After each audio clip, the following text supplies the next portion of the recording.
Père et du Fils et du Saint-Esprit. Frères et sœurs en Christ, nous avançons vers le démarrage de ce carême et en ce dimanche du carnaval, ce dimanche de l'apokréo, c'est-à-dire, c'est du grec, de l'abstinence de viande, eh bien effectivement, l'Église continue à nous enseigner, et je serais tenté de dire qu'on commence à rentrer dans le dur.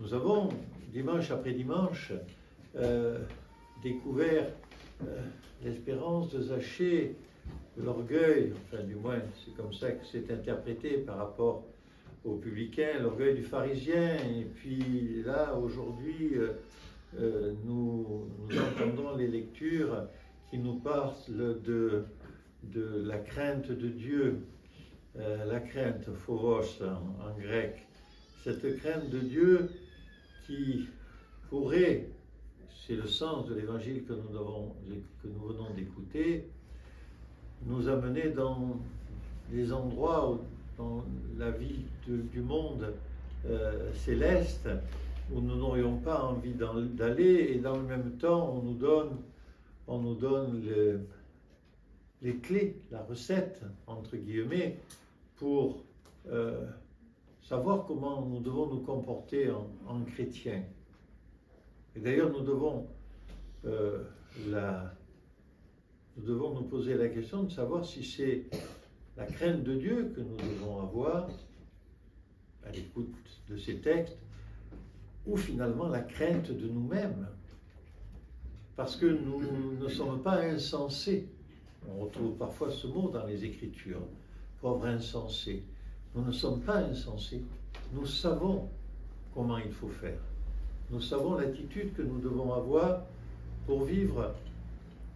Alors chacun, selon notre courage, nos forces, et là le Seigneur effectivement posera un regard bienveillant sur vous, sur nous, sur chacun d'entre nous, pardon, et sur vous tous, car il ne nous demande pas des choses impossibles, il nous demande de vivre selon l'Écriture, les Saintes Écritures, et effectivement d'aimer nos frères, de visiter ceux qui sont malades en prison. Enfin, nous avons écouté ensemble l'Évangile. Puis il nous demande aussi, ou du moins il nous met en garde lorsque nous faisons quelque chose, de ne pas chercher à, on ouvre des guillemets non théologiques, à faire les malins devant les autres. Hein, le sens de l'épître, lorsque vous mangerez, ne cherchez pas à déstabiliser les autres et puis à être plus malin que les autres, parce que vous ferez bien et les autres feront mal. Cette semaine, nous allons effectivement renoncer à tout ce qui est carné, à la viande, et seulement à la viande. Et alors, paradoxalement, nous allons avoir droit tous les jours de la semaine à tout le reste. Tout ce qu'on veut comme poisson, comme fruits de mer, comme laitage, comme fromage. Et nous ne nous en priverons pas parce que nous savons que nous allons rentrer dans le chemin et que ce chemin est long, pavé de trous et de cailloux sur lesquels nos pieds vont buter. Vous savez, chaque fois que, ah ben oui, mais c'est pas si grave, quand même, c'est pour les moines. Oui, c'est vrai, c'est pour les moines. Les règles de l'Église telles qu'elles nous sont enseignées sont véritablement pratiquées par les moines dans les monastères, qui jeûnent beaucoup et qui prient beaucoup. Mais c'est aussi pour nous. Mais pourquoi? Pour nous priver et pour dire aux uns et aux autres, c'est des choses que j'ai entendues. Nous, les orthodoxes, on continue à faire le carême de façon rigoureuse.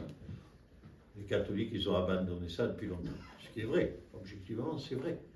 Mais néanmoins, gardons-nous de vouloir parader, de vouloir faire les malins, parce que nous savons que nous tombons inexorablement au moment où nous y attendons le moins.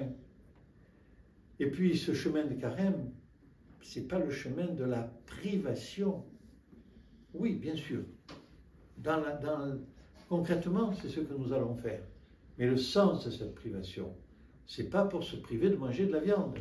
C'est pour nous alléger de nos contraintes et de nos passions humaines, physiques, pour nous alléger et pour pouvoir laisser plus de place dans notre intériorité profonde, dans notre cœur spirituel pour Dieu.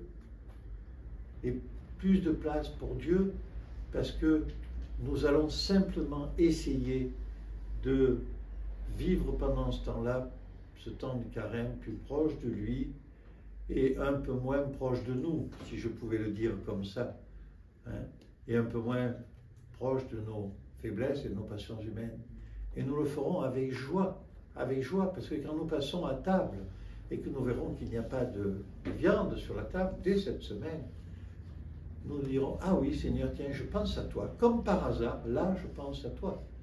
Et puis Seigneur, bénis-moi, bénis cette table, et guide-moi et donne-moi la force.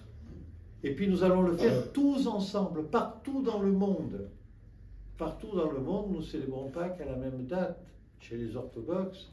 Alors cette année, nous célébrerons Pâques en plus avec tous les chrétiens du monde entier, c'est-à-dire ceux qui ne sont pas orthodoxes aussi. Mais nous avons dans ce temps-là la joie inestimable d'être tous ensemble.